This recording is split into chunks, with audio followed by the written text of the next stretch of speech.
Oh boy. Got some stuff to read today.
Oh man. So we got a lot of changes that are going on. Pretty crazy stuff. Here, taking a look at it.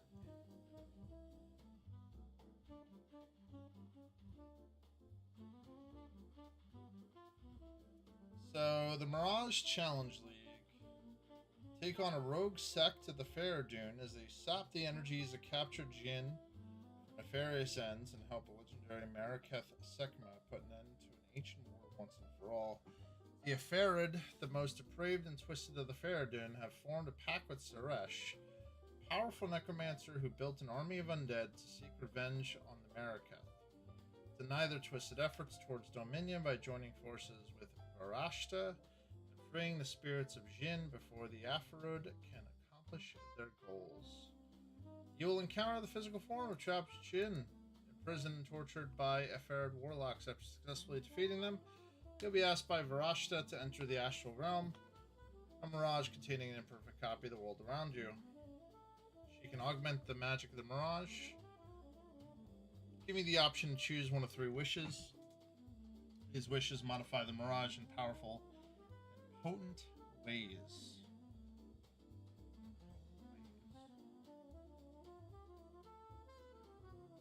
Transforming the copy within, causing monsters slain to drop powerful loot. Currency for enhancing your equipment and gems. Special caches or even strange, mysterious coins. I'm not sure what the enhancing equipment currency is. I don't know if they mean the coin that can change the equipment to, I'm not sure. Fight your way through the monsters, astral hazards, and Afarud mages to the tether holding the Jinn. Shatter this chain to free the Jinn, step-by-step weakening.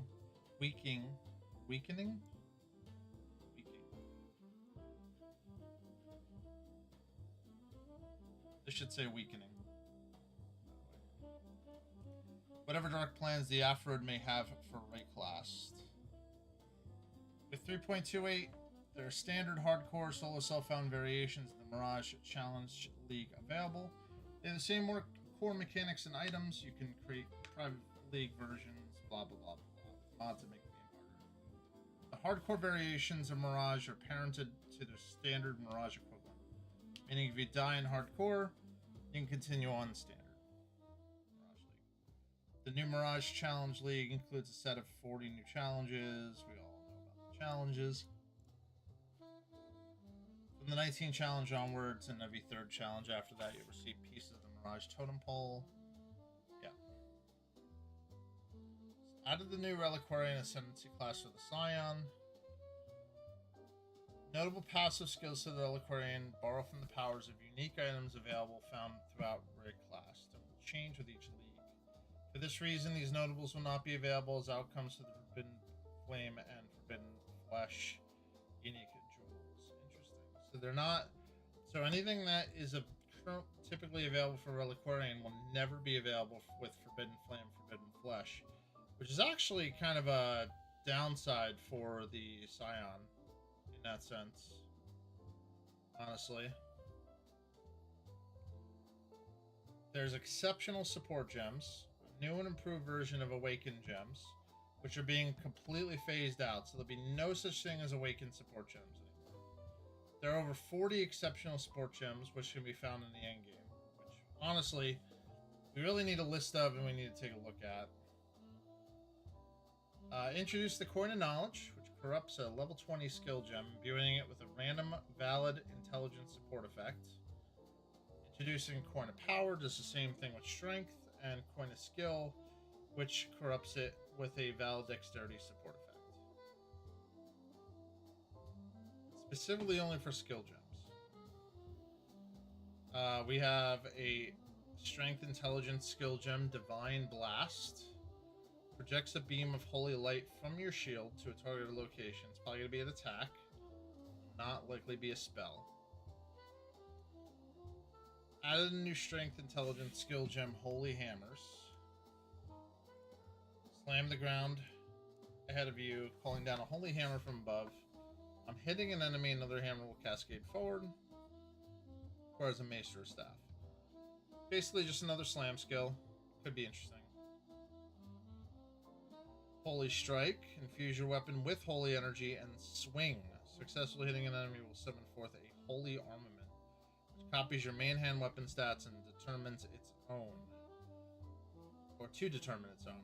These holy armaments are undamageable minions and will attack the enemies you target with Holy Strike. Requires a mace, scepter, or staff.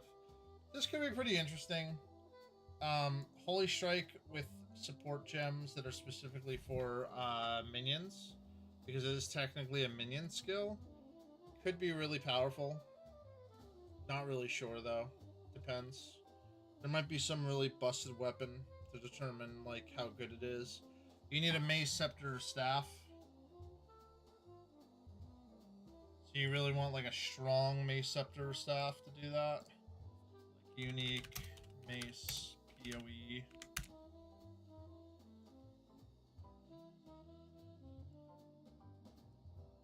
So like if we were using that skill for endgame.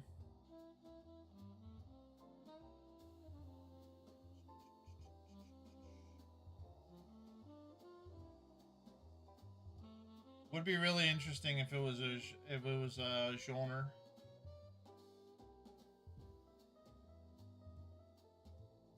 You'd have 3 genres that are all attacking all at the same time, triggering lightning spells. Would be very interesting. With like arc. And then you put some support skills into arc. So you'd have like three or 4 arcs going through at once.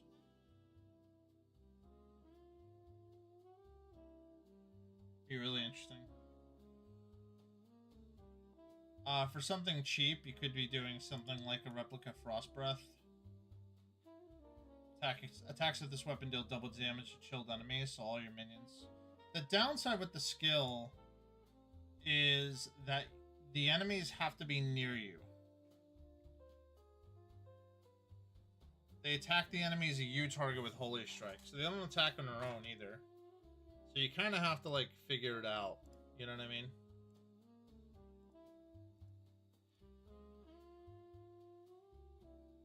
Shield of Light. It's a retaliation skill. Retaliate really doesn't do well right now. People still use it, but it doesn't do that well. Shockwave Totem of Authority summons a totem that shakes the earth around you, damaging enemies. It's specifically a totem that centers on you, which is really interesting. Static Strike of Gathering Lightning.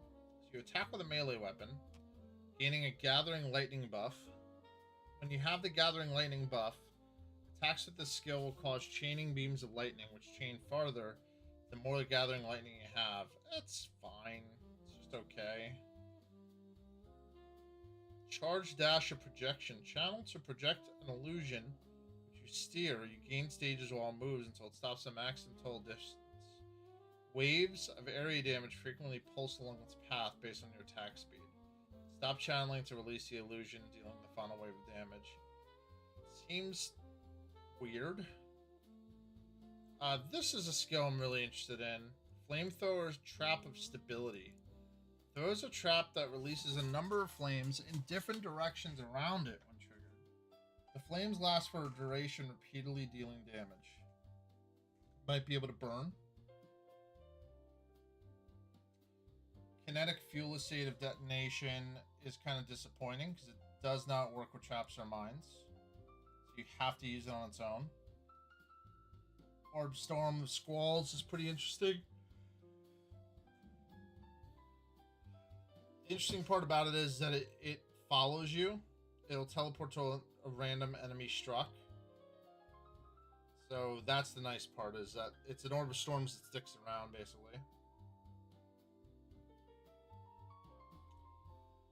The Shock Nova Procession seems to be the most powerful one that I've seen so far. Cast a ring of lightning around you, followed by a larger lightning nova. Each effect hits enemies caught in their area with lightning damage. This then repeats, with each repeat offset from the previous in the direction of your target.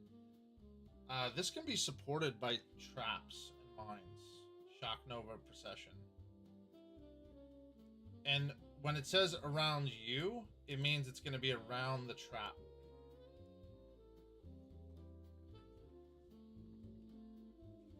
That's really, really, really strong.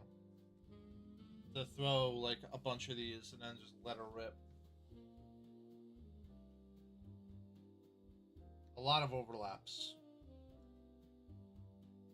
Stormburst of Repulsion unleashes orbs of energy while you channel that repeatedly jump away from the target location until the duration expires.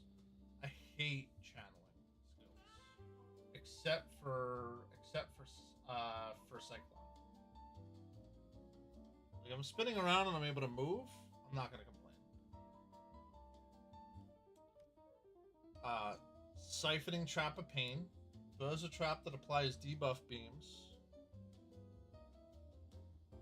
Yeah, but we're gonna do traps next season, so it's not that big of a deal, foe. Honestly, I'm honestly thinking about doing Shock Nova Procession, trap, like a trap version of this. Throw 9 or 12 traps. The lightning rings of lightning shoot around the trap, and then they go towards the enemies. So it's just a ton of overlap. And it seems very safe. Strong and safe. Very easy way to shock enemies. We'd have to take a look at the percentages, damage wise, for Shock Nova. For this particular gem. Siphoning Trap of Pain kinda sucks. Debuff beams. The beams chill enemies and deal cold damage over time. I think RF is always going to be a go, honestly. I think RF's always a fine build. I don't think they're ever really going to do any significant nerfs to it. They haven't made anything that has been absolutely insanely busted fire-wise that has been an issue. Although, I do want to see Flamethrower Trap of Stability. I want to know... I want to see the gem, and I want to see the damage on it, because it might be really good. We'll see. The flames last for a duration, repeatedly dealing damage. Great for bosses. Like, wonderful for bosses.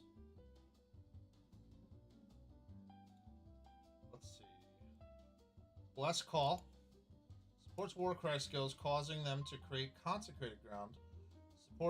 Supported Warcries have a lowered area of effect and cooldown recovery rate. cannot support triggered war cries.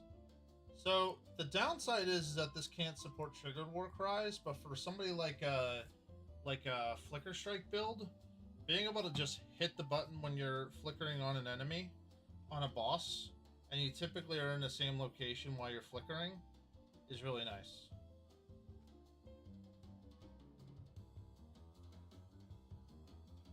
Excommunicado supports melee attacks, causing them to gain a percentage of physical damage, extra fire, and extra lightning damage, and excommunicate enemies on melee hit. Now, I don't know what excommunicate means. I don't even think we know yet. We don't know what the debuff does.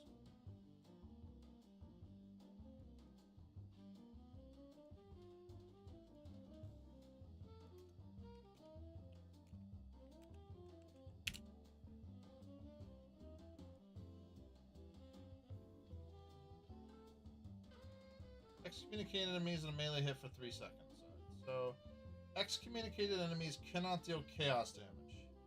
This does not prevent the user from taking chaos damage. So, they can't deal chaos damage? How relevant is that?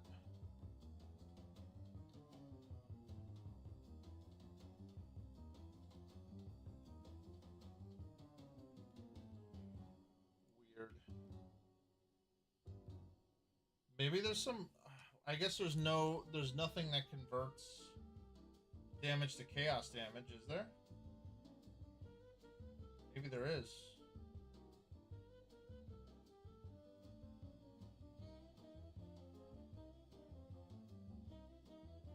Might be something that changes regular damage to chaos damage, and then yeah. Exemplar support supports minion skills, causing your minions to have increased critical strike chance and critical strike multiplier for each of your own recent critical strikes. Very interesting. So if you're a crit monger, yeah. Hollow supports melee attacks you use yourself, causing them to inflict Hollowing Flame. I don't know how much I like the Hollowing Flame effect. It could be really strong. It could be not really that strong at all. We don't know yet. Added 10 new rune graphs. So we only saw 2 of them, but they revealed 10 of them. So just to show you the 2.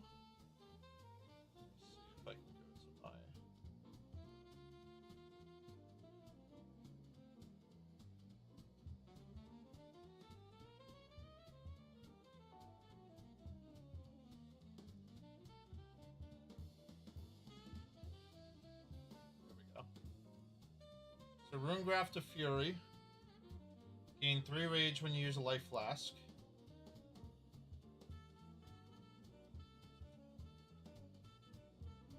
It's not bad. I don't know if I would replace a whole mastery for that, but it helps with the loss of rage. But again, I don't know if I would replace a mastery with that. And an Arcane Surge also grants 15% increased life regeneration rate to you. Rune Graph to Resurgence. So it sounds like these Rune Graphs seem to be a little bit more powerful.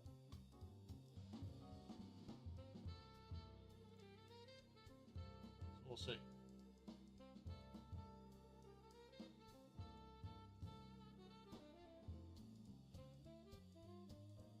$13 new unique items, but we know that most of these are for the new league, and they're boss drops from the new boss. 8 new divination cards, we don't know about them. The exotic substash and the currency tab has been split into 2 new substashes, Atlas and League, that's fine. Alright, endgame changes.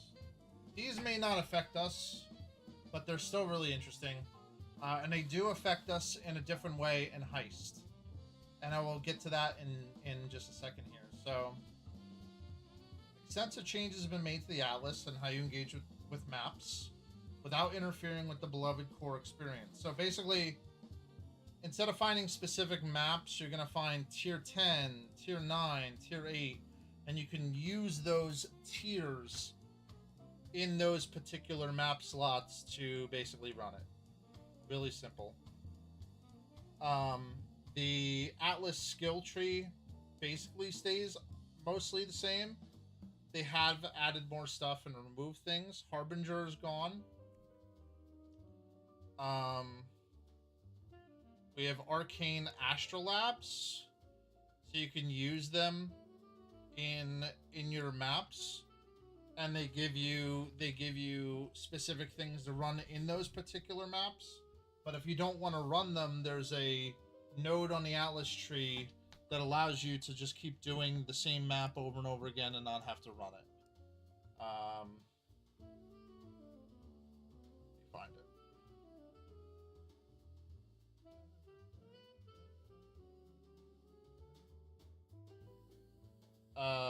No, that's not it. That's it. Completing a map objective within a shaped region instead collapses a different map within the shaped region. So, like, let's say you only run beach, and you just put you create the shaped region in that area, but you don't want to run the maps that the shaped region is on. You can just keep running beach instead, and every time you kill the boss, it's just going to keep removing those nodes. The reason why this is so important is because if you're mapping, you get a special, like, chest room if you complete one of these astrolabes.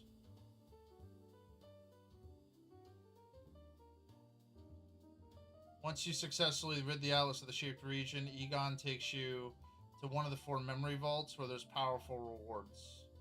So you just get rewards for doing it. The problem is that each vault is associated specifically with a specific quadrant of the Atlas. So, like, I hope you have 4 favorite maps.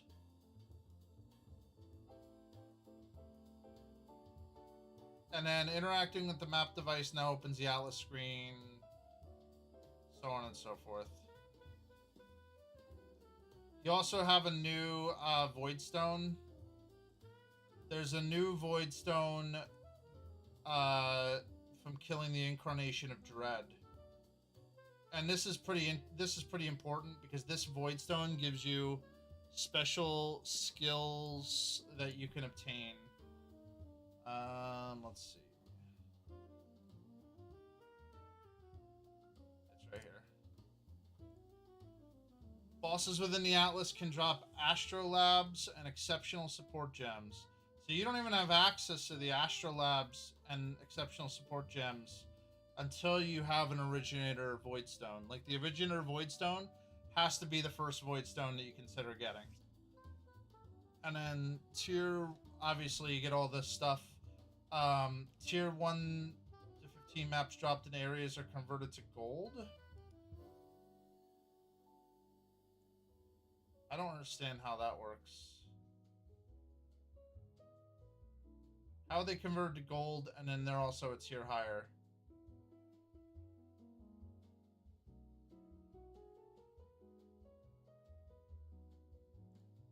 I don't know. But they can get you gems like this.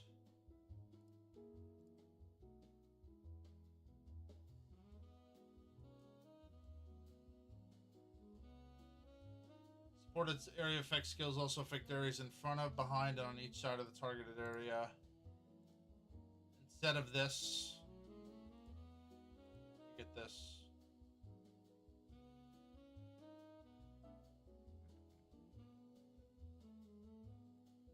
And then this is one of them, greater multi-strike support.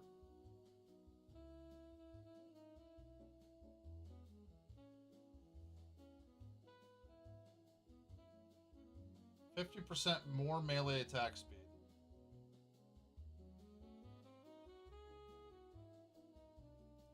Strong. And then cooldown recovery support. Supported skills have 40% increased cooldown recovery rate.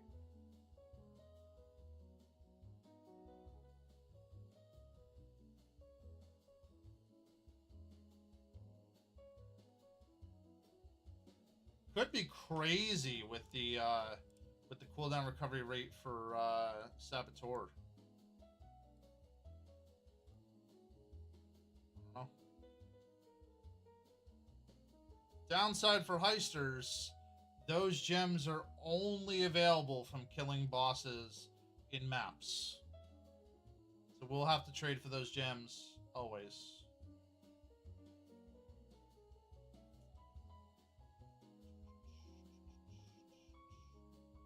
So Atlas bonus objectives give 1% to map item quantity for every 4 bonus objectives completed.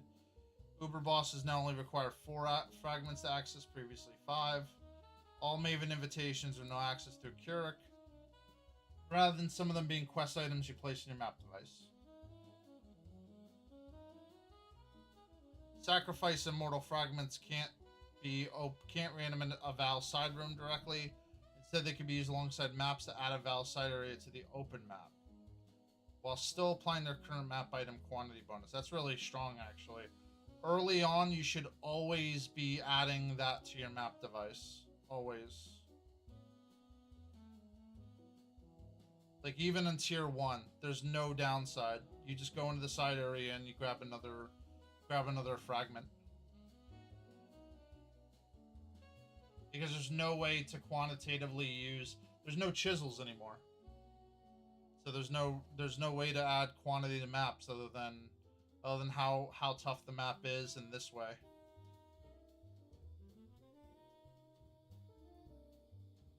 Elder Guardian, Shaper, and Conqueror maps always generate on T16s. Divination cards for these items no longer explicitly state the map tier anymore. Blessed Orbs are now available to reroll a specific Conqueror inhabiting the Conqueror map, so that's pretty cool. So if you roll a specific Conqueror you don't need, you could just use the Blessed Orb to fix it. Keurig no longer offers Alice missions, and defeating map bosses no longer has a chance to grant Keurig missions. As a result, the Planar Tactician, Solidarity, Expert Reconnaissance, Commissioned Officer, and Expect the Unexpected Notable Atlases have all been removed. Wow.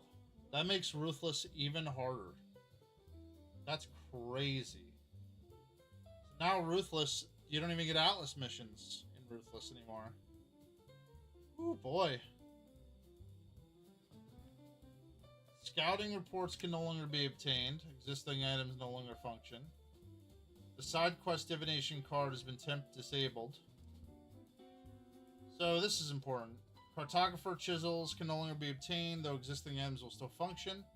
Map device crafting options have been removed. The loss of content and loot here has been compensated in other areas. The cartographer divination card has been temporarily disabled. Temple architects now drop additional scarabs instead of additional map currency.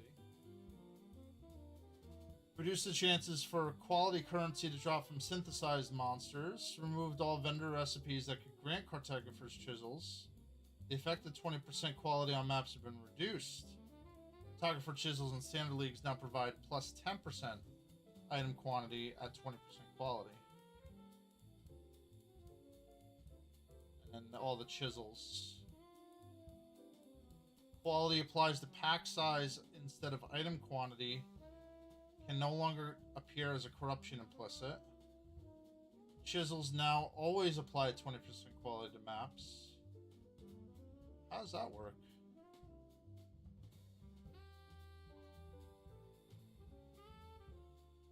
I just read something. Yeah. How does that work? So the effective 20% quality of maps have been reduced. It gives 10% at 20% quality. But chisels now always apply 20%. So you just need one chisel to apply 20% quality. But chisels don't show up anymore.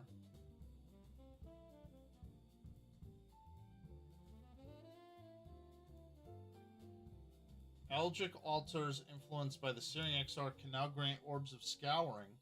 And Eldritch altars influenced by the Eater of Worlds can no longer grant orbs of scouring. Greatly reduced the number of items dropped from explosive barrels in the fortress map. These barrels will now drop a comparable... Was somebody abusing this? Was somebody really going to the fortress map and just blowing up all the barrels to go ahead and get items? Was this a thing that I wasn't aware of?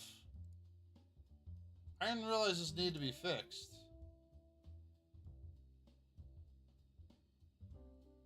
So weird. Resonating Strike no longer... Resonating Shrine, rather, no longer grants a bonus per Power Frenzy and Dirge charge. Instead, now granting an additional maximum Power Frenzy and Endurance charge.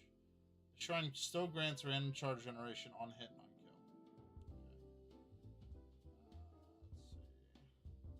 Let's see. Scarab changes. Blight Scarab of Blooming. No longer adds an additional non-boss waves of monsters for each Blight portal. So they nerf Blight. They significantly nerfed Blight. I guess people are making out like a bandit with Blight. The Horny Scarab Awakening now grants T16 plus areas to contain the bosses from Random Maven Invitation. 3 new Scarabs. So 4, 5, 6 new Scarabs.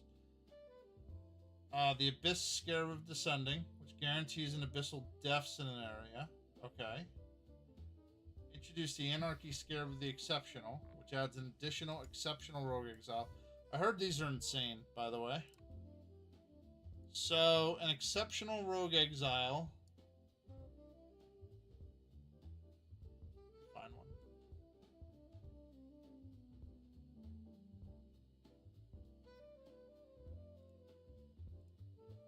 This is an exceptional rogue exile. It has Cutthroat's Grip, Fires and Mortars, Extra Life, Vivid Wild, and Primal Empowered. Pretty strong.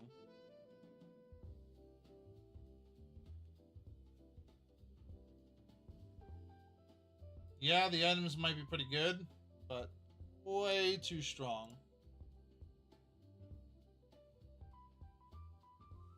Let's see. The Trail Scarab of Unbreaking, which gives a chance for Syndicate members to not lose ranks when they're interrogated. Interesting. I don't know if it's that good. I'd rather not give a chance, but I'd rather just not, you know?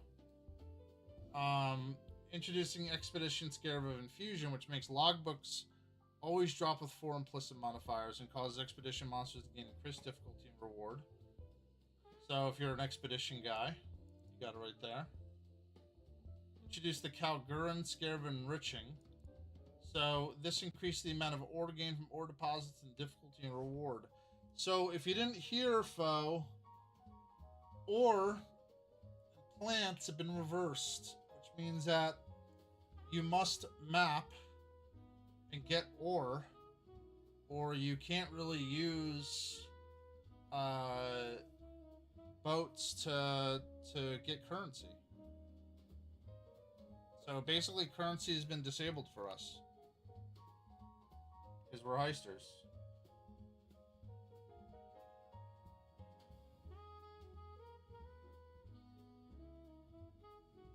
Which is crazy, but I mean,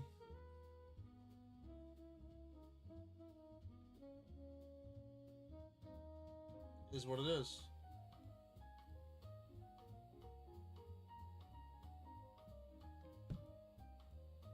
Let's see. Ritual Scarab of Corpses. Causes rituals in the area to contain an additional rare itemized corpse monster will appear in the favor window after being defeated. That's pretty cool. So you can kind of target farm monsters in Ritual now to be able to revive and use. The Beyond Scarab of Resurgence no longer enrages Beyond bosses on low life and instead summons the Beyond monsters of other factions when it's summoned.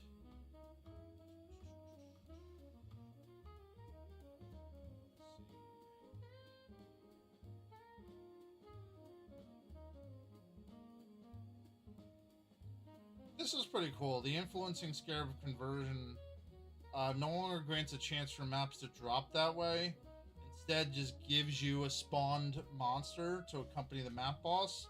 and it's guaranteed to drop the map, which is pretty cool.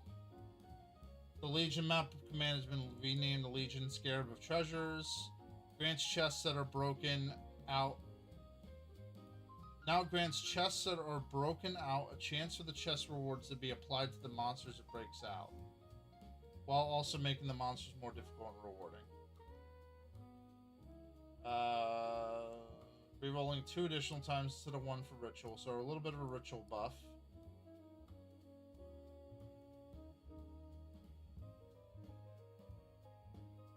This is pretty good. The Torment Scarab now grants a chance for tormenting spirits that have possessed monsters to be released.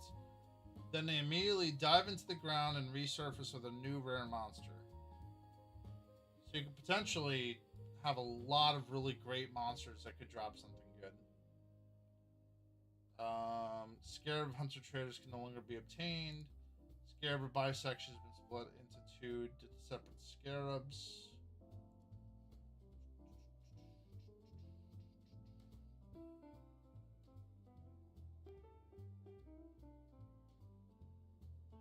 Ambush Scarab gives 4 additional strong boxes instead of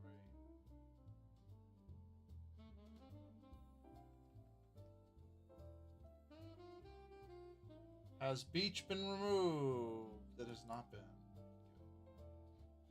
Drowning orbs no longer move towards players if there are no other enemies in range of the player. That's nice.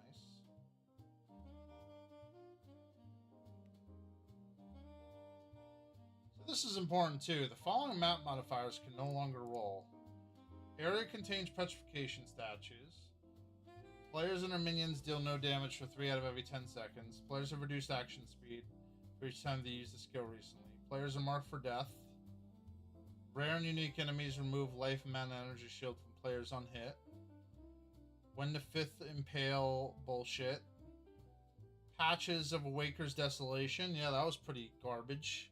Died to that a few times. Players which throw traps throw fewer traps. Yeah, good. Players minions with have less movement, cast, attack speed. Okay. And players totems take from hits is taken from their summoner's life instead. Cool. So there's a bunch of Atlas passive treats changes. They're not really going to apply to us. I mean, I can honestly go through it, but the reality is that we're probably not going to map next season for the most part. And even if we do, we're probably just going to put into, I don't know. I don't know what we're going to put into next season. If we would.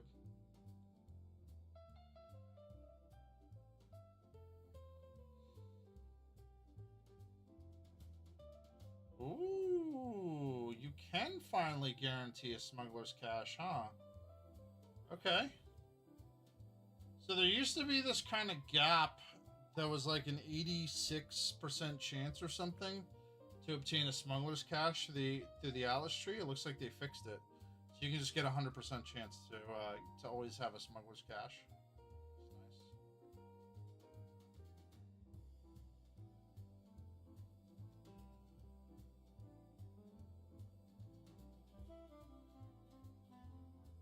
And it looks like there's a few ways to add magic monsters on your maps and stuff like that too. 10% rare monsters on your maps, 10% magic monsters on your maps. Strong.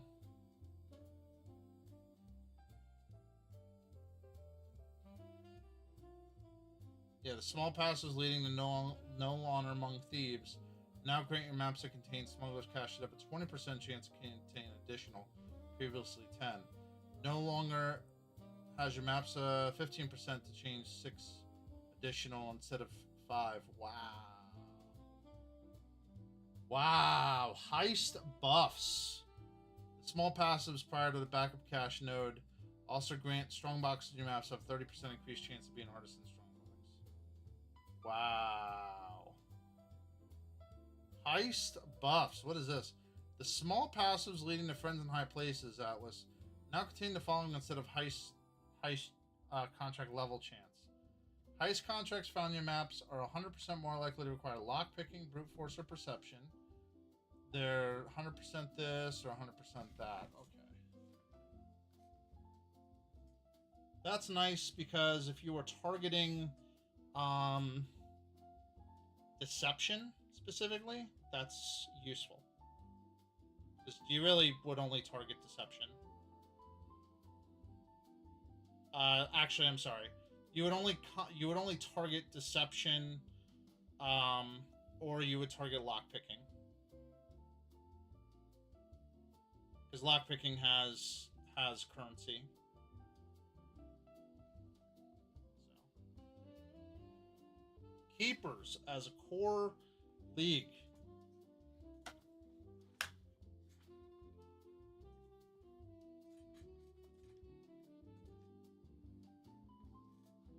Added a new currency, Flesh of Zest.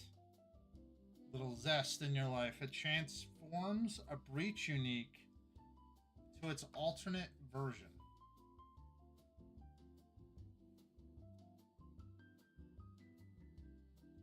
And you now encounter Aelith for the first time in Mudflats entrance in the coast in Act 6. Breach hives and unstable breaches now spawn in areas from Act 6 onwards. Multiple unstable breaches can spawn in areas, however, breach hives and unstable breaches cannot both be present in areas. You can also turn off the hives. So if you don't want to deal with walls, you just turn them off. It's a thing on the Atlas tree. Turn them off. Breach stones are now non-functional. They can be traded to a vendor in exchange for a hive brain gland.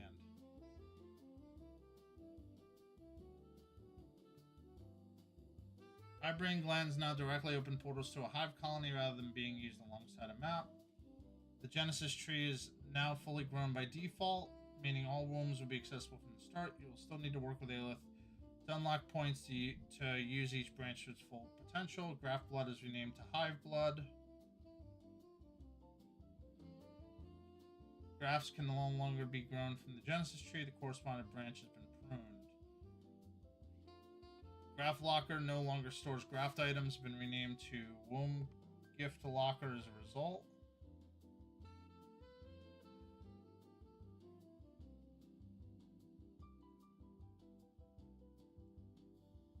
Womb gifts can no longer grow weapon or quiver items. Generally reduce the total number of points you can earn in each Genesis tree subtree. Several passes on the tree have been rebalanced to make the rewards more appropriate to the core league. There's now more variance at in-game for the item level of items generated from growing equipment. On the Genesis tree, move most sources of guaranteed additional item levels. Breach Lord achievement now requires you to kill it that was Thull, it that was Tull, and it that was Esh. High Blood no longer requires grafts to store. It has a maximum capacity of 100,000. Added several breach clusters.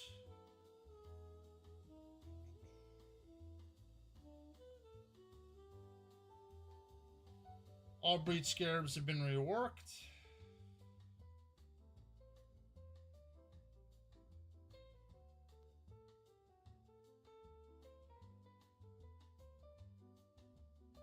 All breach scarabs have a limit of 1, except for the breach scarab of instability, which has a limit of 2.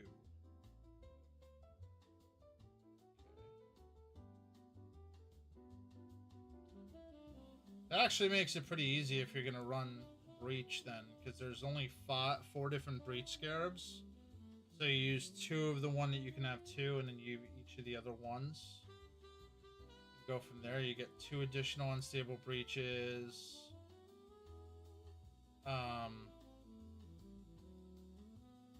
You get a boss. The breach hive leads to a hive fortress. So you just keep chaining hive fortresses. That seems really good. The breach substash in the fragment stash tab is now remove only. A bunch of divination cards were disabled. So Foulborn items are still here.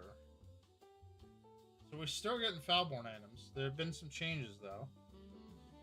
Foulborn Barracks Respite can no longer roll ignited enemies you kill explode. So you just don't get that at all. Foulborn the Embalmer can no longer roll on killing a poison enemy. Nearby enemies are poisoned. Foulborn Reverberation roll now has socketed gems are supported by level 1 Greater Spell Cascade instead of Awakened Spell Cascade. Greater Spell Cascade is really strong. So, the below changes can be applied to existing items with a Divine Orb and a Side of Regret. Yeah, nobody will do this. Foulborn Tollborn now has 2 to 3 to level all cold skill gems instead of 2 to 4. So this is still a build. I mean, if you get a 3, it's still a good item, you know? It's not bad.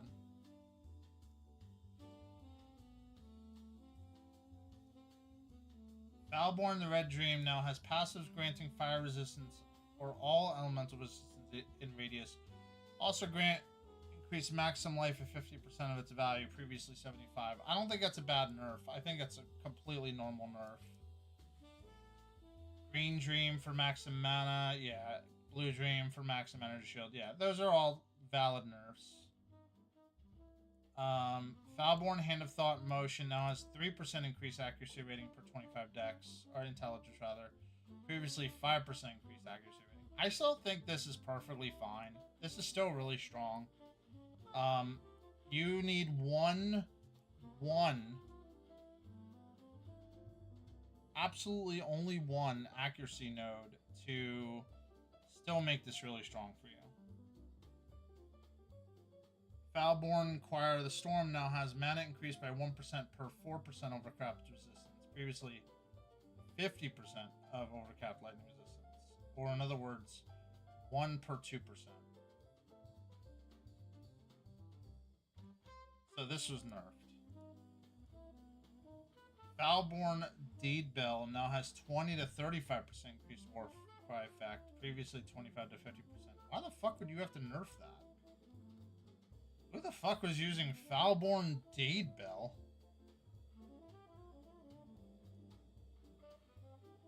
Foulborn Ghost Wraith has your maximum energy shield is equal to 40% of your max life. Previously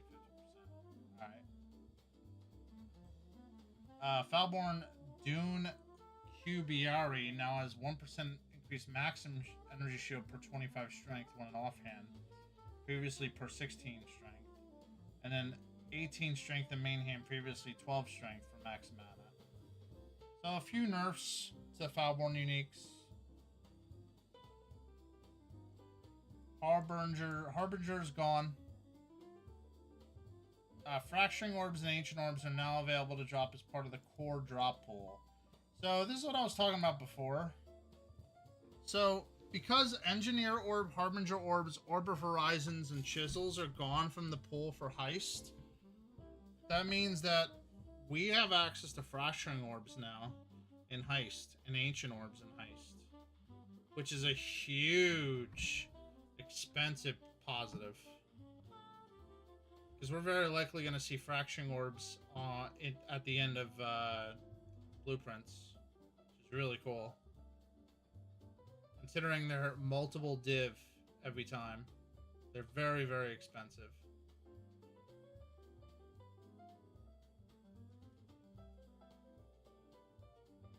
And then all the uniques have been added to the core drop pool from Harbinger.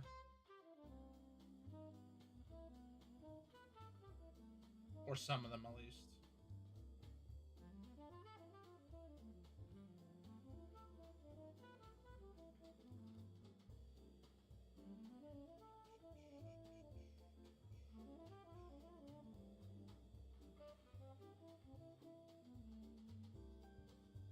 Yeah, remove most cases of currency shards dropping throughout the game. Vendor recipes for currency shards are unchanged. So that's going to be interesting too, because the reward chests for blueprints, yeah, blueprints that had Harbinger rewards now instead have gold rewards. So there's going to be more gold chests for us to open. It's going to be interesting.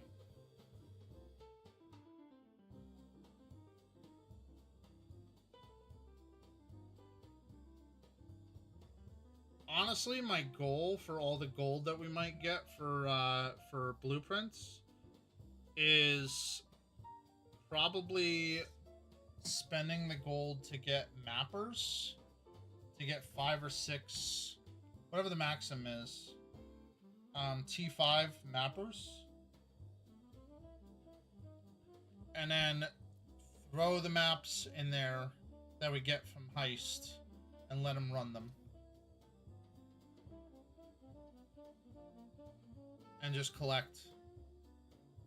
That's it. That's gonna be my main goal, I think. As far as gold. Because we can't get ore anymore. So we can't ship anything out.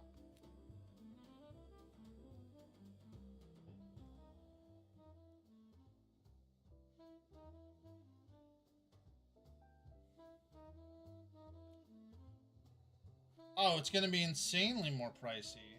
Are you kidding? Shit's crazy.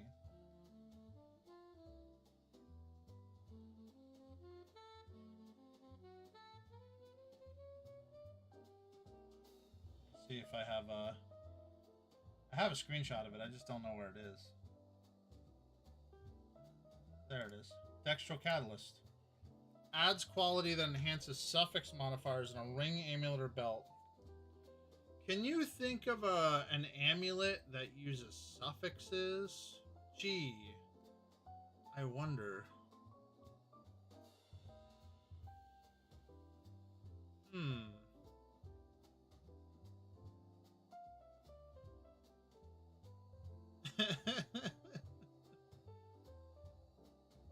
Yeah, it's gonna make simplexes even more expensive, which is crazy to even say that, but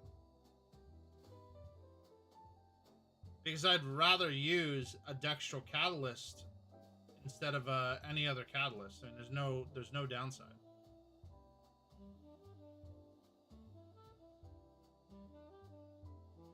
Yeah.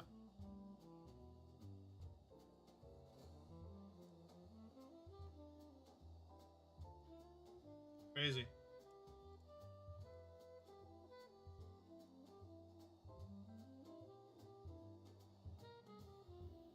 I'm just blown away. And then favored resources can now be rerolled at ports for 15,000 gold.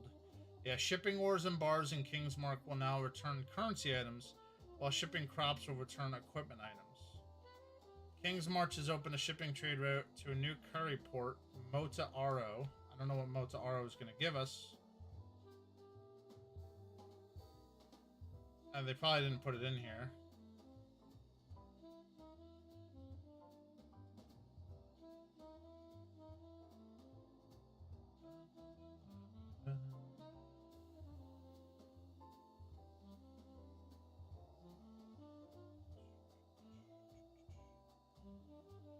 See.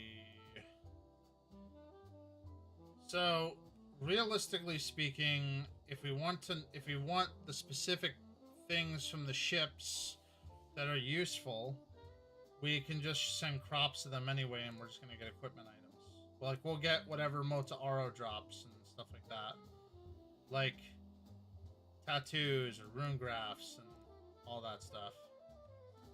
So shipments to Nakanu will only reward tattoos that replace strength passives. So you have to kind of target farm, which is kind of annoying.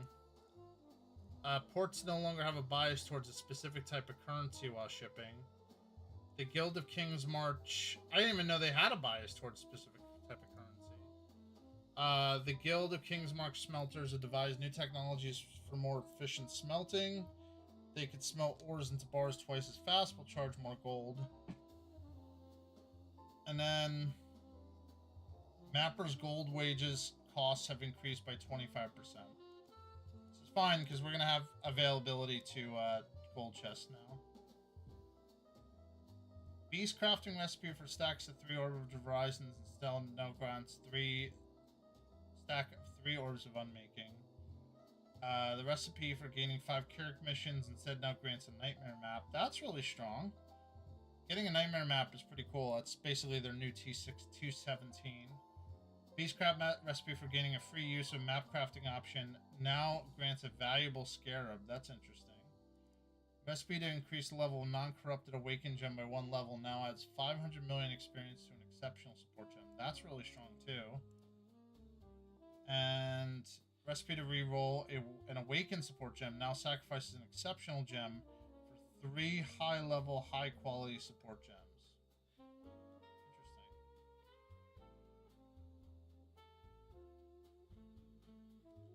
Interesting. Betrayal. It that fled in transportation now offers a trapped stash with foul-born unique items. Okay. It that fled in fortification now offers a crafting spree with a random breach ring that you can use foul-born currency on. Alright.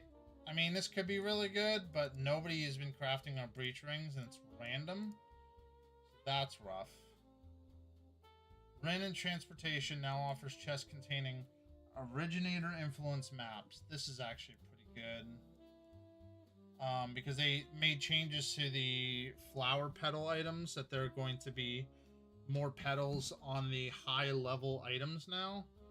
So you'll get like really good items that have petals on them for crafting. Rin Research now offers a trap chest with scarabs. Okay. Vegan Transportation now offers chests containing incubators. Nobody likes incubators, so whatever. Torah Intervention now offers chests containing cartography scarabs. Sure. Delve. The Sulfite Scarab no longer has map owner gains 150% more sulfite. Amount of sulfite gained from sulfite veins and chests have been maps have been increased, scaling to being roughly doubled at the highest level. That's pretty nice for people that do delve. Change the way sulfite veins and scarabs scale with map item drop quantity to be similar to how settlers ore scale. Wow, so they're gonna even scale up too. That's pretty cool. Expedition. Tujin no longer sells cluster jewels or abyss jewels at a shop. Legion. Possessed Legion monsters can no longer release tormented spirits. Ultimatum. Added a modifier to ultimatums that prevents players being able to block.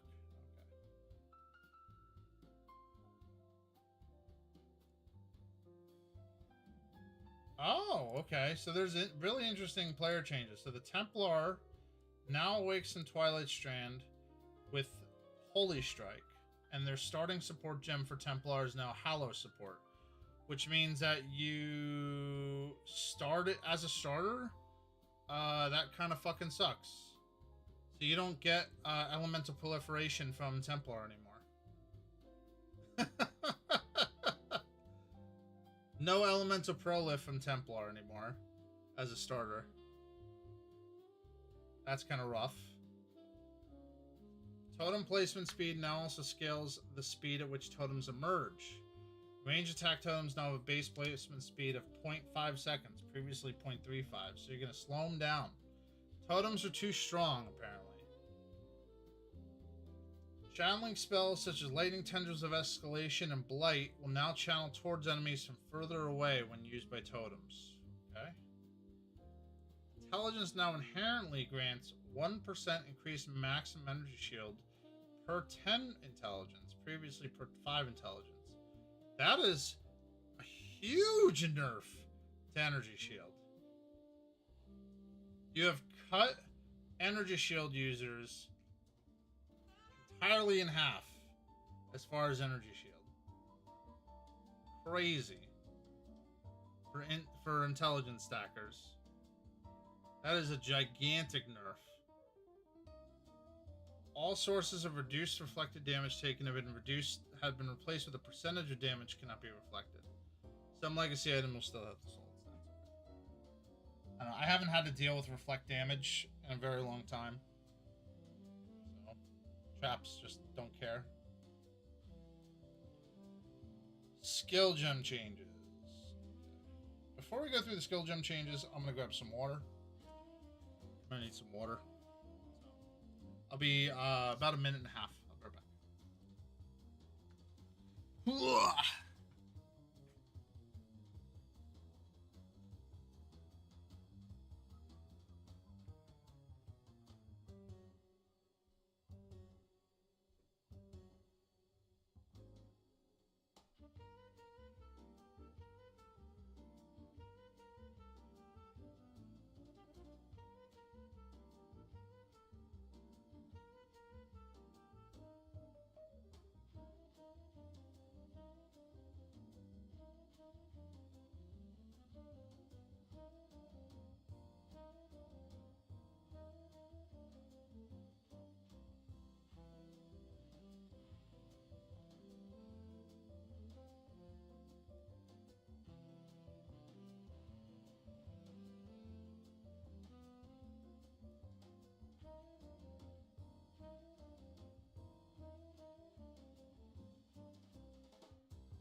I was very tempted to get a glass of milk, but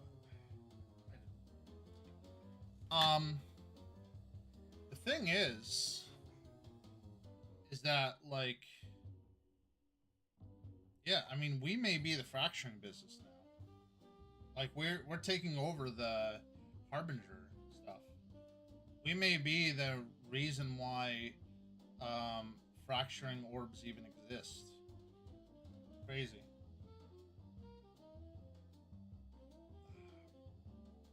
Okay.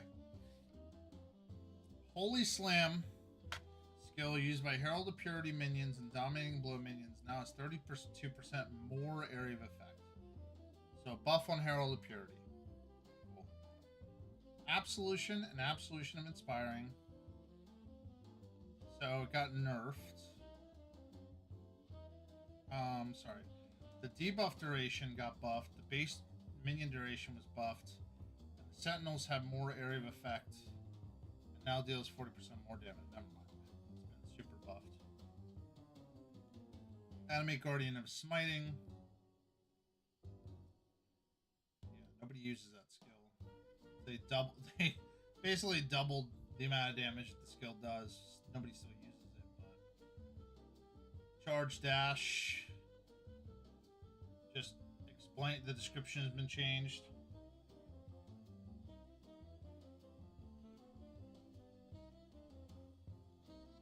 Consecrated Path. Yeah, it was buffed, but again, nobody really uses it. Consecrated Path of Endurance. Nobody really uses it. Detonate Dead of Scavenging now has 70% less damage with ailments. Nobody uses it.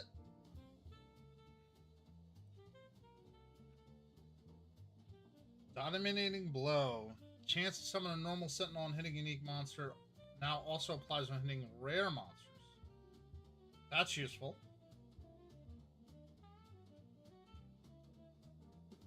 Dominating Blow of Inspiring was buffed. Earth Shatter. Nerfed. Energy Blade. Quality now provides a buff that grants attack speed. Replacing buff grants more maximum energy shield. I don't know why they had to do a double nerf there. So they nerfed intelligence stackers to have half the amount of energy shield. And then they're going to go ahead and nerf Energy Blade on the other side of it too. I don't think they really had to do that. But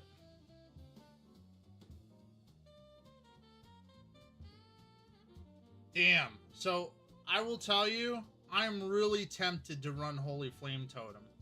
It was already really strong, and the fact that they doubled the amount of projectiles is insane to me. And it has an AoE gem tag now too, so other supports can be added onto it. Having 3 Holy Flame Totems, I'm telling you, it's really, really, really strong.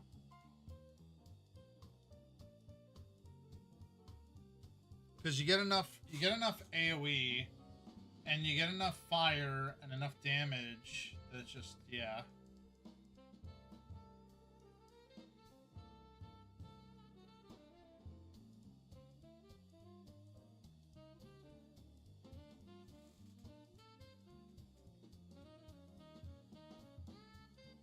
Yeah, I mean, that's fair.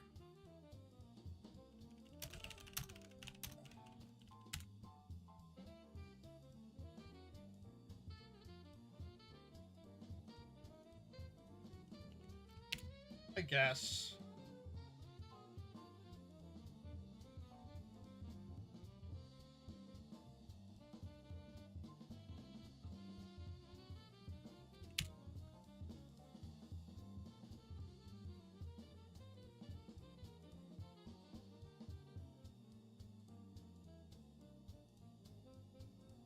Sorry, it's kind of like a flashbang a little bit. Sorry.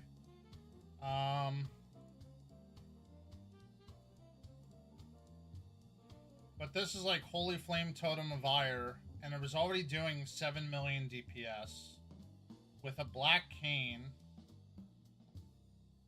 a rare mask, a rare shield with max number of summon totems, lightning coil, some rare shit. Nothing crazy. And this has got +1 to maximum, +1 to level of all physical skill gems.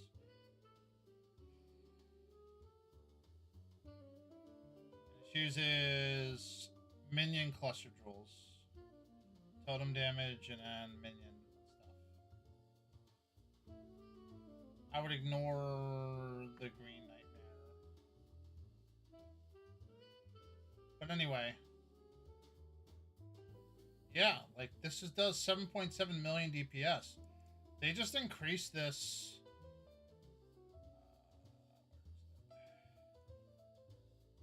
20% more damage at all levels. An effective added damage of 40%. So it's 25% more damage at all levels. So the calculatrice 77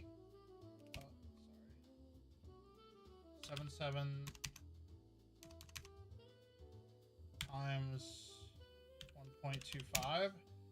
So this is a 10 million DPS. Straight up, 10 million DPS with basically no items except for a fucking black cane.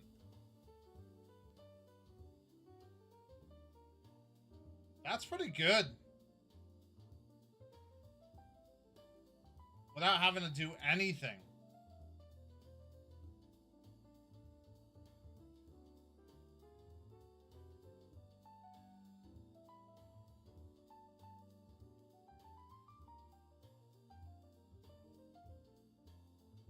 Something to think about.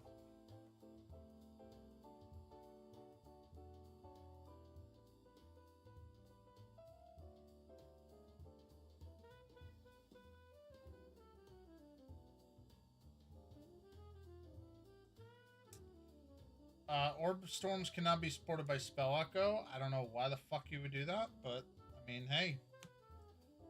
Cool. Penance Brand now deals 10% more damage at all gem levels. Now has effectiveness added damage up to 630%. So it's a 60% buff. No longer has 30% less damage with ailments. Quality now deals up to 15% more damage with hits against a branded enemy. Previously 10.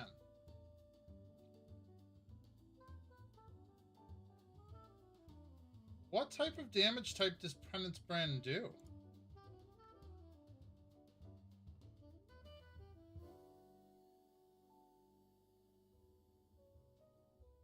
When the branded enemy reaches 20 energy, a large explosion occurs and the brand is removed.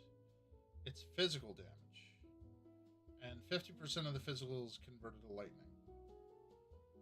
Interesting. So it could bleed, technically.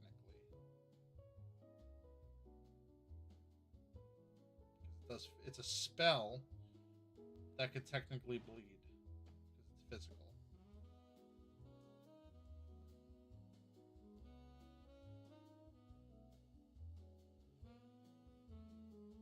Very interesting.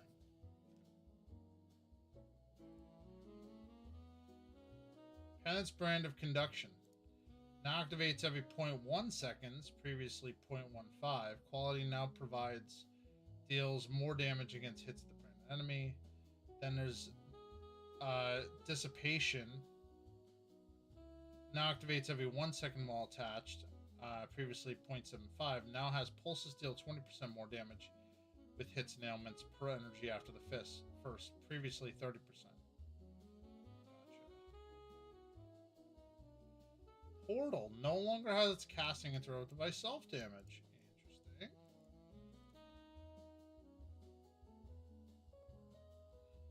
Purifying Flame of Revelations. It was buffed. Raised Specters no longer gain a hidden more elemental damage bonus when converting their physical damage to elemental. They now scale up their monster level more at gem levels past 20. A gem level 30 Ray Spectre is now level 85. That's pretty interesting.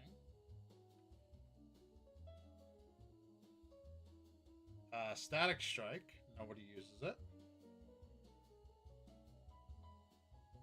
Stormbrand. Buffed. Interesting. Never mind. Super nerfed at the end there. Effectiveness is added, damage is increased, but the more damage going down to 80% flat instead of 80 to 130 is pretty fucking bad.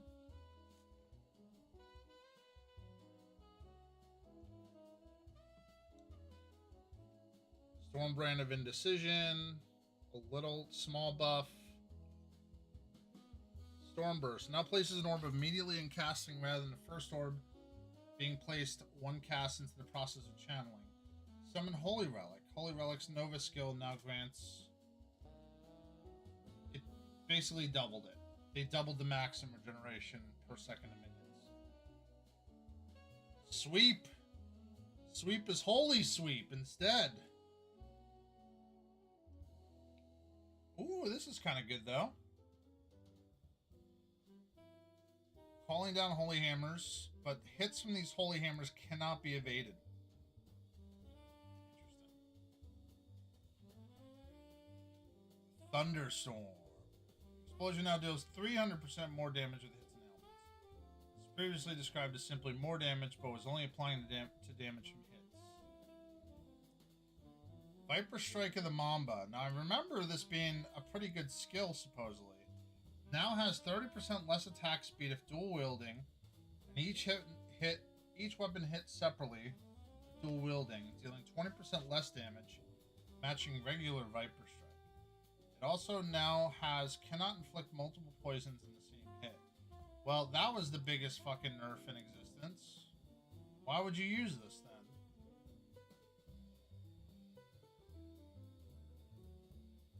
That just cucked like the whole build. Winter Orb. Projectile speed modifiers now affect the time it takes for projectiles to impact the ground. Previously, projectile speed had no effect on Winter Orb. That's really interesting. So could you do a Ranger Winter Orb build? Good.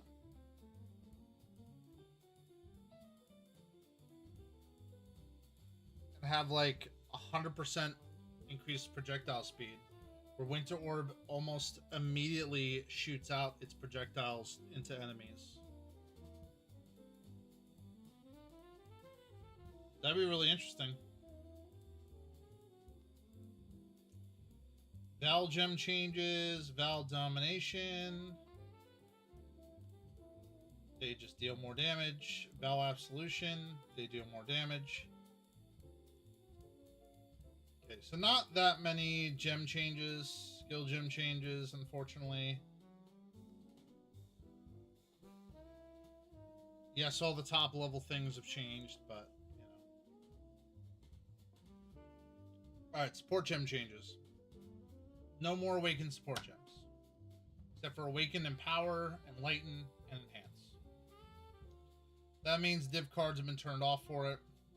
That means the lab stuff has been changed. Greater versions of supports no longer work alongside their non-greater version. So you can't use an Awakened gem that you have in Standard and a Greater gem. Only the Greater gem takes priority. Existing supports affected by this change includes... Yeah. Lesser multiple projectile support has been renamed to multiple projectile support. Auto exertion has a mana reservation of 20% instead of 15%. And overexertion now grants supported skills less stuff. So they nerfed slammers. They deserved it. You know they deserved it. They were too strong. Get good slammers. Okay. Ascendancy changes. Chieftain. Hanakor Death's Fury notable. We talked about this. 10% chance to explode from 5. Dealing 250% of the max life is fire versus 500. I think it's fine. You'd still probably take this. So good. Guardian Sentinel Radiance minion no longer has duration. It's a permanent minion and has 36% more movement speed, but it still doesn't persist between areas. So you have to recast it in every area, which is still very annoying.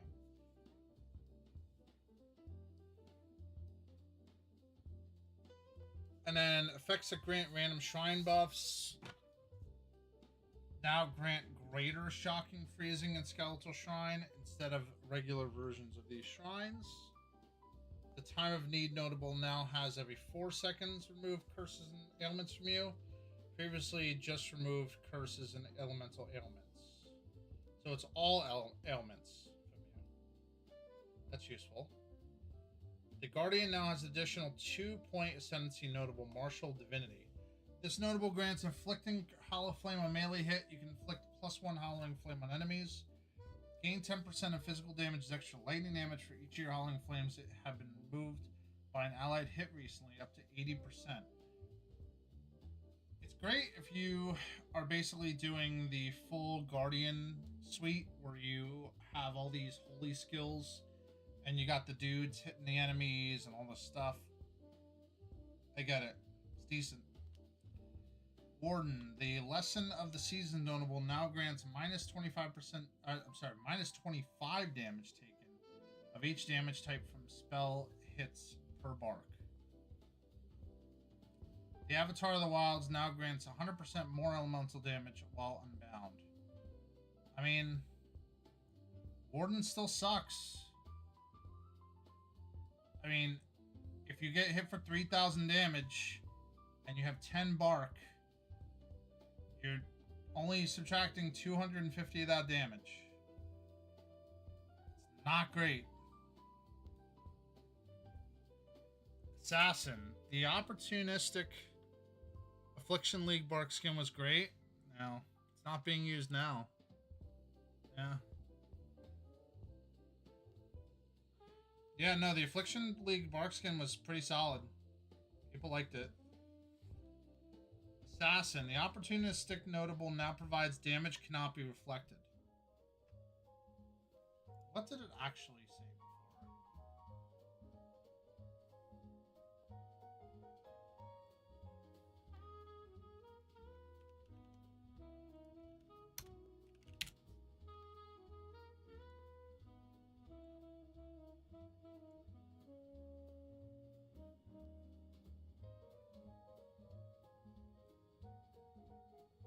35% less damage when there's at least 2 very unique enemies nearby. 25% more damage when there's at least 1 more rare unique enemy nearby.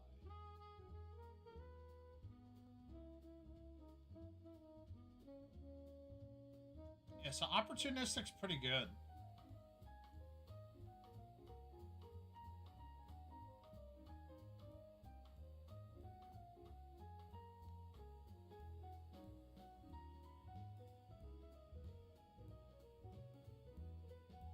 Seems pretty strong. And damage from all of your damage can't be reflected, period. Your damage cannot be reflected.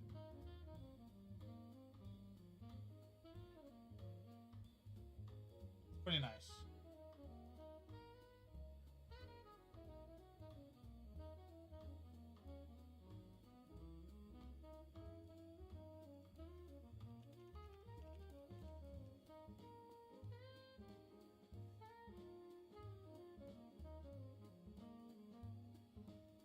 God knows I should really have the Saboteur memorized. I've played the Saboteur so many times. The Perfect Crime notable now has 30% less damage with triggered spells.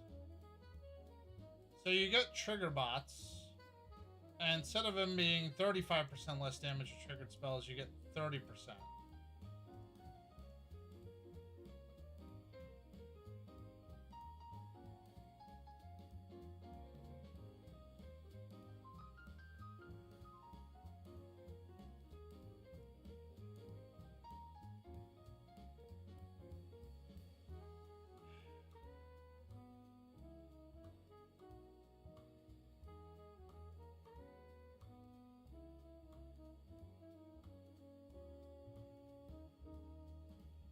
I hate trigger bots.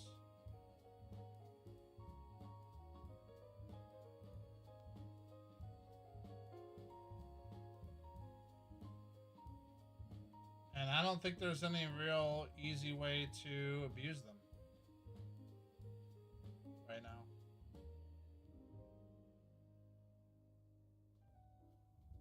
But if you're wondering how it works, anytime you trigger any of your spells, it triggers off of the bots instead. That's how it works. So like all these uniques work with it.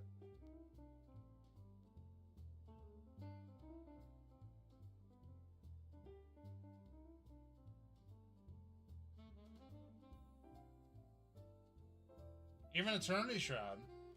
Trigger Shade Form. You can make them Shade Form trigger bots. The only thing I can think of is you could use a Hungry Loop.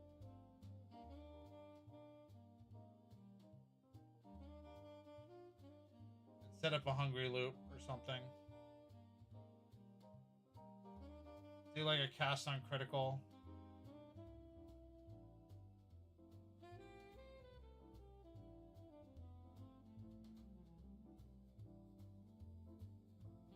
But yeah, it's pretty odd. It's pretty weird.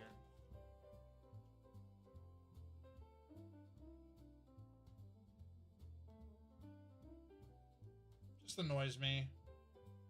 Nobody uses it because it kind of sucks. Like you don't want less damage with your triggered spells. The Like Clockwork notable has 50% increased cooldown recovery rate, previously 40. So here's the interesting part about this. If you take this 50% increased cooldown recovery rate, and then you take the new cooldown recovery gem, which gives 40%, then whatever you're using and whatever you're doing is going to give you 90% cooldown recovery rate, which is really strong.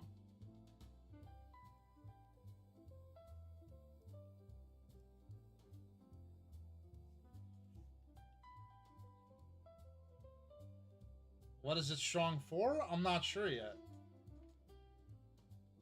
But it's really strong.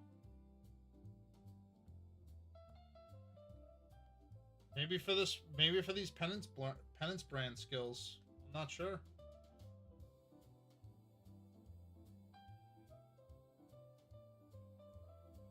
%90 penance brand recovery rate. I don't care how nerfed it is. Pretty good.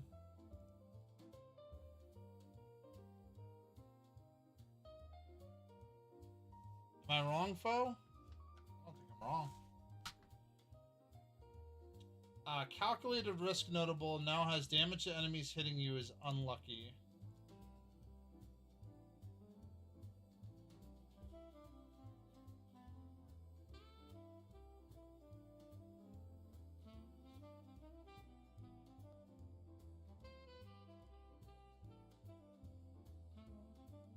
Come on, what is this shit, dude? Damage with hits is unlucky. Your critical strike chance is lucky. And then I guess damage against me is unlucky?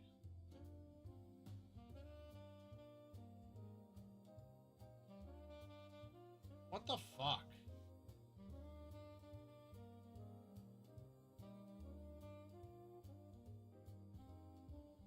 Like, you'd have to make either your spell chance or your attack damage at least 75% crit to guarantee, almost guarantee the 100% for calculated risk. You're saving 25% with calculator. It's just not worth it.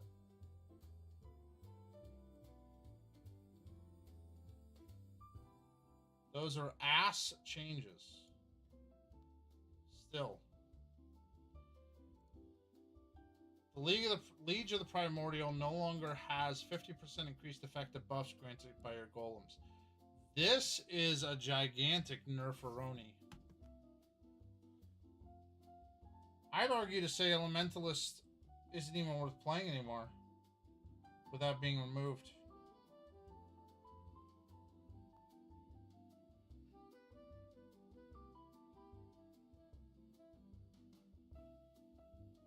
I wrong? I don't think so. Losing the increased effect of buffs is pretty rough. Ascendant, which nobody's gonna play Ascendant this league. They're gonna play the new class. But the Assassin Notable now provides damage can't be reflected, which is nice. Bloodline changes. Just telling you there's been changes to the bloodline. So these are the changes to that. Okay. So this is pretty good. The King's Might, the King's Heritage, and the King's Contempt bloodline passive skills now grant their respective aura effect while you have minimum frenzy, endurance, or power charges respectively. Previously, no charges. Okay. Breach Lord. If intelligence is your highest single attribute, all added damage is treated as added lightning damage. If Dex is your single highest attribute, all added damage is treated as added cold damage. Very interesting. So, if you do one with nothing, and you Dex stack, and then you get the Breach Lord node, all of your one with nothing damage would become cold damage, which freezes and chills, and then you can ultimately, yeah, do some busted shit with it. So that's actually really strong. Actually, very, very strong to do 100% cold conversion.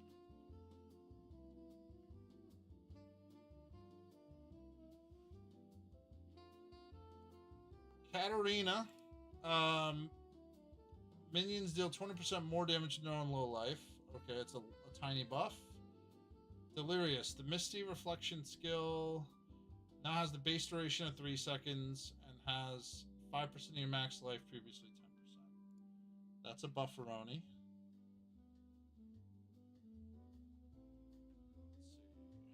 see. Feral. The Primal Roar now provides 4% increased attack speed per minion up to a maximum of 80%. So that's a buff.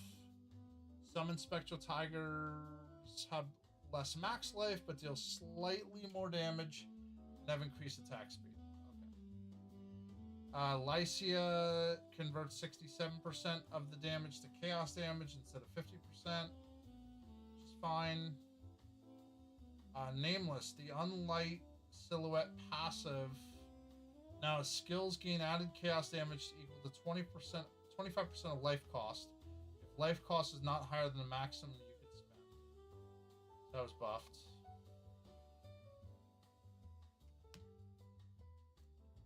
Olrath was all buffed because basically nobody used it at all. Like, at all.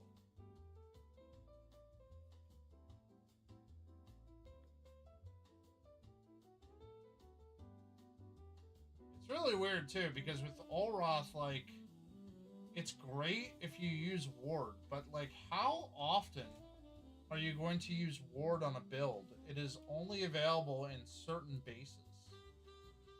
It's just really odd.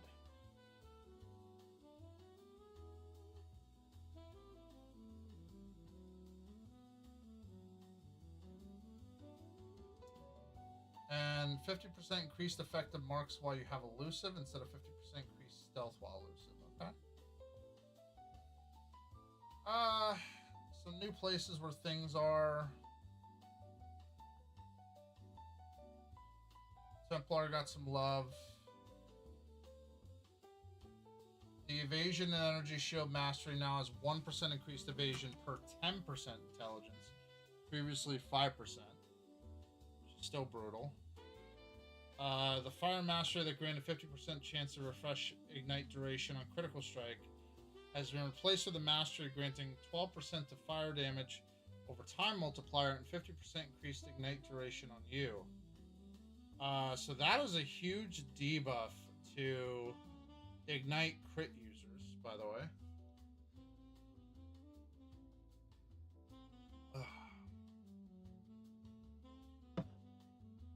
And then some unique item changes. I've read through them before. Some of these are actually getting some regular buffs, like Pledge of Hands being supported by level 1 Greater Spell Echo, even though the other one was previously level 30. Greater Spell Echo is still better than the level 30 version. And they buffed the maximum mana that you get as well. The staff also has 50 to 100% increased maximum mana, previously 50%. So this is a buff for Pledge of Hands entirely. Hand of Heresy gives 0.8 to 1.6% a critical strike chance against excommunicated enemies. It's kind of odd.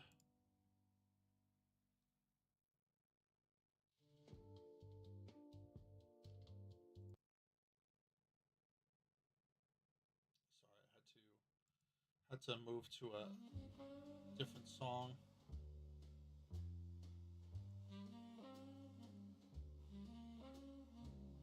Let's see. New Beanos. We might be using the Beanos, by the way. I'm really thinking about doing Beanos this time. And doing Poison.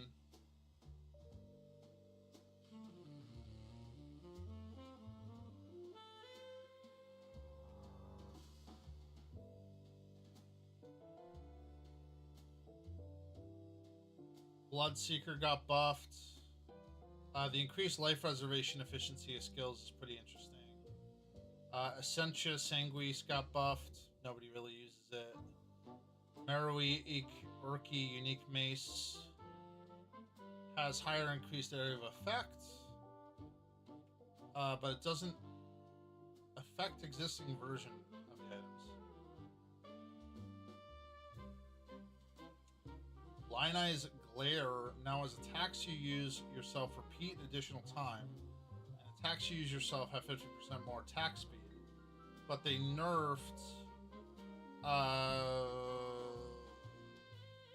Oh yeah, never mind. It's not a nerf. It's a buff. Bow buff. Here's an interesting one, Foe. Added a new replica unique buried in the patch notes. Replica Gifts from Above. What's it do? We don't know. It's crit related. Gifts from Above is a crit ring, but we don't know what it does. The Shaper's Touch unique gloves now have +2 accuracy rating per 2 intelligence. Previously +4, because they had to nerf it. Sybil's Lament unique ring now grants 100% of elemental hit damage from you and your minions cannot be reflected, and 100% of physical hit damage from you and your minions cannot be reflected in the right ring slot. Soul Taker now has eat 2 to 4 souls when you kill a unique or rare enemy. The Supreme Truth unique scepter no longer grants 20% increased elemental damage. Now it grants attacks with this weapon inflict hollowing flame on hit.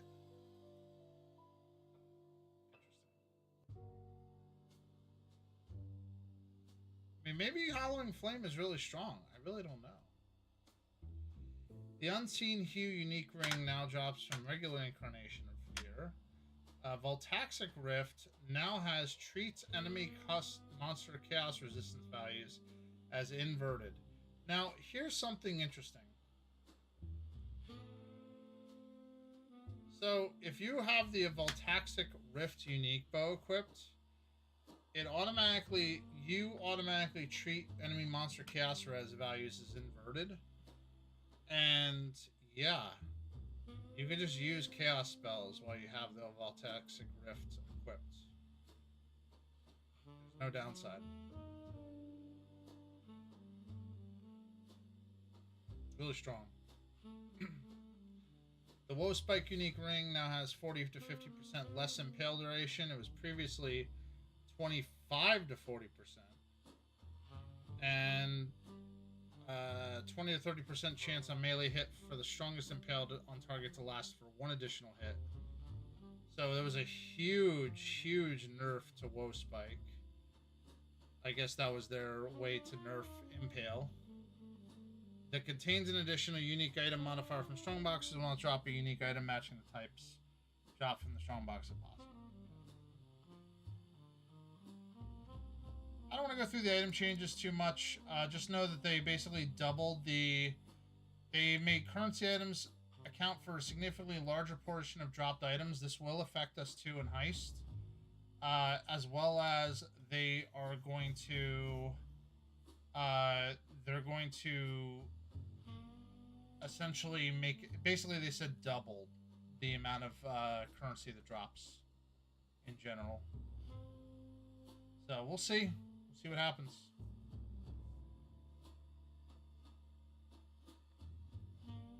Oh, they did change it. The low tolerance cluster jewel notable now has poisons you inflict on non-poison enemies deal 200% increased damage. Previously 300.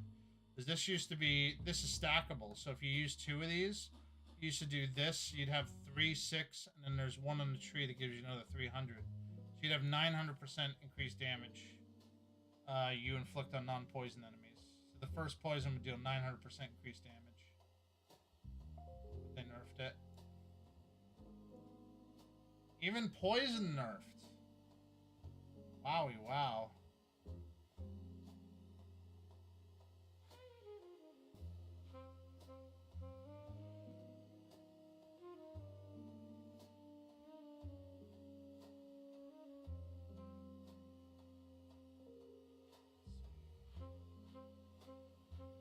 Ooh, that's another really bad nerf.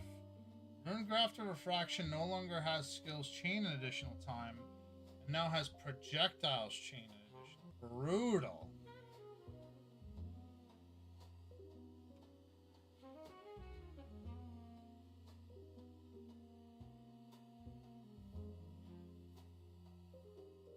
Of course, though, again, Holy Flame Totem of Ire is a projectile.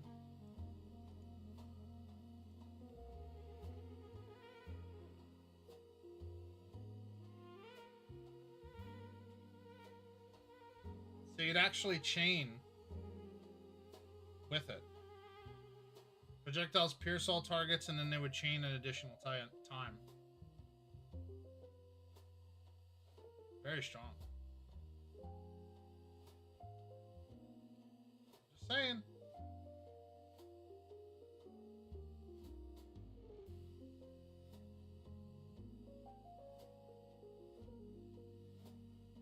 This can only have one projectile, but if the projectile has it has a large bonus to projectile speed, and the quality increases the area.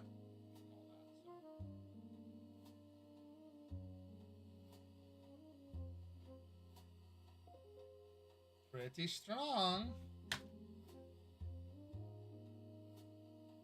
And this might be cheap this season too, because of how it changed to. Removes all crafts that enchant flasks from the horticrafting bench.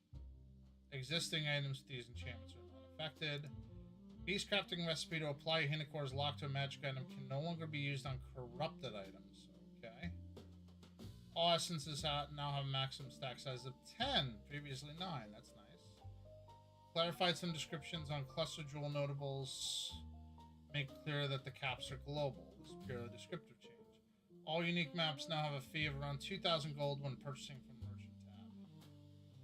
It's fine. Itemized beasts have vastly lower gold fees, and their gold fees no longer depend on the modifiers.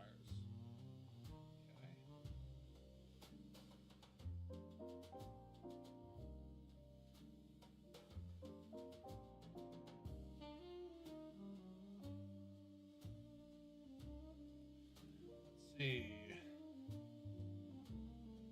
Telling you when you can buy these. Oh, elemental proliferation support is now offered to the Templar by Nessa for completing the Mercy mission quest. Brutal.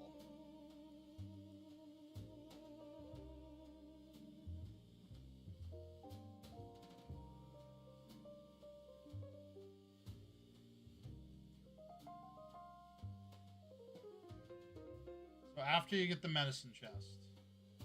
You still need Elemental Prolif.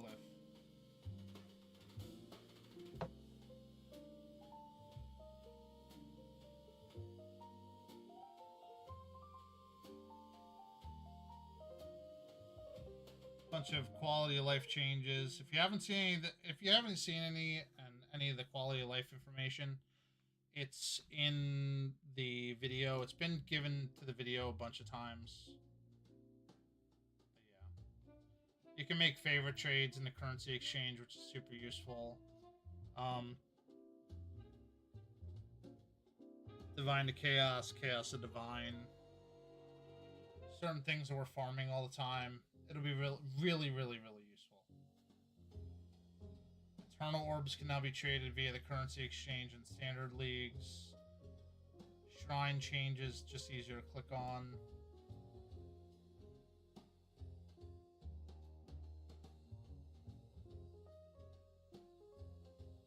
Fix bugs, microtransaction updates.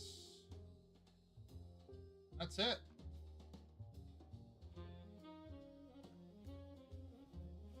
So yeah, that's where we're at. It's gonna be a really cool league. I'm pretty excited for it. So we'll see what happens. We finally have chat on screen, so we can see what's going on. So that's good. Tomorrow, let's turn down this a little bit. Tomorrow we'll be streaming more. I don't know what we're streaming yet. Probably not PoE. But we'll figure it out. It's definitely not gonna be Diablo. But we're gonna play something. Or we're gonna work on a board game tomorrow. We'll see. But we'll figure it out. But I am alive. Just want to let everybody know. The only downside is that I do have LARP next weekend.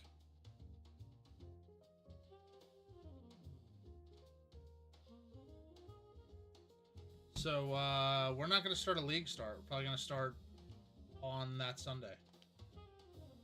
Not be able to devote a ton of time to it, so I will play every day, but you know, we're not going to be able to devote like 24 to 36 hours of time to PoE at league start like we usually do. If I had like 200 viewers, I would prioritize it, but I am simply a 2 to 4 viewer Andy.